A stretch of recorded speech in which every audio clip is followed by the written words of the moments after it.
अपने सुन रहल छी एम प्रोडक्शनक प्रस्तुति। माँ बाजू ने बेटा किया ध्यान नहीं दिला, माँ बाजू ने बेटा किया ध्यान नहीं दिला। कोना पूजब हम अहाँ के से ज्ञान नहीं दिला, माँ बाजू ने बेटा किया ध्यान नहीं दिला, माँ बाजू ने बेटा किया ध्यान नहीं दिला।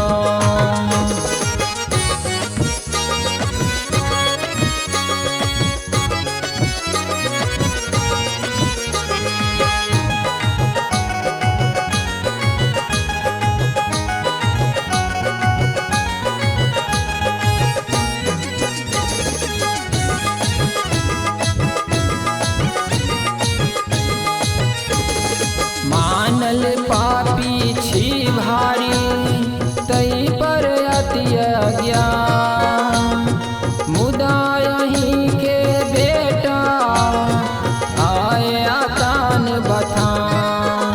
कतबो हम करलौं कोनो कान नहीं दिलौं, माँ बाजू ने बेटा किया ध्यान नहीं दिला, माँ बाजू ने बेटा किया ध्यान नहीं दिला, माँ बाजू ने बेटा किया ध्यान नहीं दिला।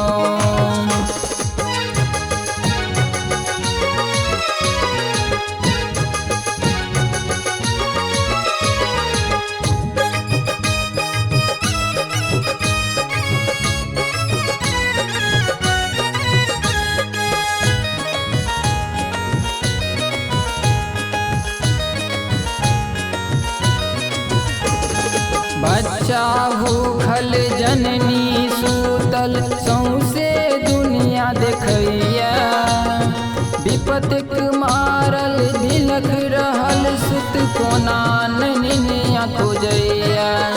सुख चैन ने ककरो छीनी तैं हरान नहीं केलौं, माँ बाजू ने बेटा किया ध्यान नहीं दिला, माँ बाजू ने बेटा किया ध्यान नहीं दिला, माँ बाजू ने बेटा किया ध्यान नहीं दिला।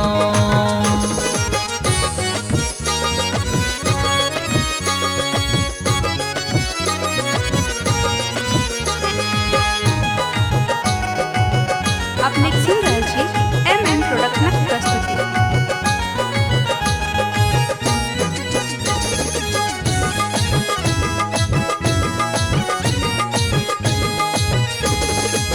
ब्रज बिहारी परम